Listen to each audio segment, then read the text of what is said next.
All right, you guys, so in the last video, we identified what a term was. And in this video, we're going to talk about what are like terms. So the definition of like terms are terms that have the same variable component. Okay, so over here on the left, I'm going to give a few examples. So like if a term has an x next to it, it's similar or like to another term that has an x next to it, like 5x. If a term has a y next to it, like a negative 5y, it is similar or like another term that has a y, like 17y. Okay. If a term has something like a k squared, so let's say it's 1k squared, it's going to be similar or like another term that also has k squared attached to it, like 4k squared. And then last but not least, if your term doesn't have a variable, like 17, it is like or similar to another term that doesn't have a variable, like the number 3. Okay, so again, we're looking for numbers that have matching variable components. So we're going to do a few examples.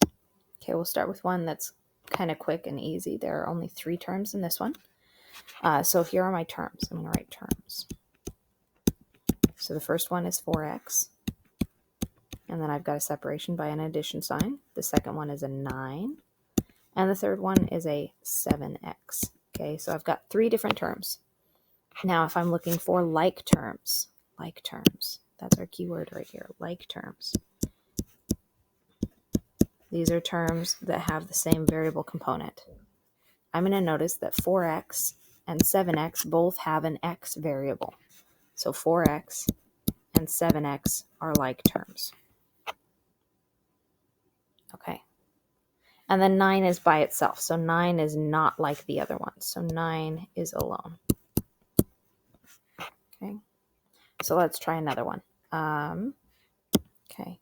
Y plus 11 minus 3y. So again, we're going to start by identifying the terms, because you got to figure out what the terms are first before you can find out which terms are similar to each other. So again, it's separated by the addition or subtraction sign, so y comes first. Y is the first term. The next term is to the right of that first addition sign, and that's an 11. Okay, and the third term, because this has a subtraction next to it, I remember from yesterday or from the last video that this is going to make it a negative 3y. So in fact, you know what? I'm going to make a little note over here. If there's subtraction, then that term is negative.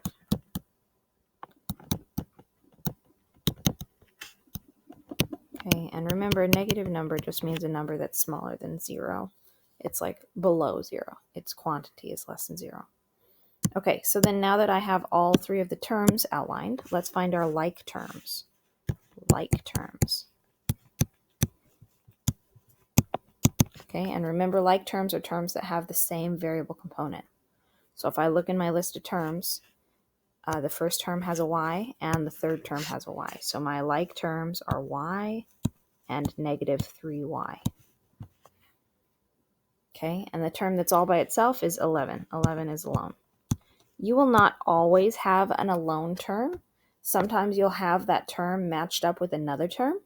So I'll do an example of that also. So, okay, so this time I have 15z plus 8 minus z plus 2. So I have 4 terms this time. So let's identify them terms. Okay. So 15z is my first term because it's everything to the left of that first addition sign. So 15z. My second term is just regular old 8 because it's all by itself right there in the middle. My third term is, I'm going to remember that when I have a minus sign, that it's negative. So I've got negative z. And my last term is 2.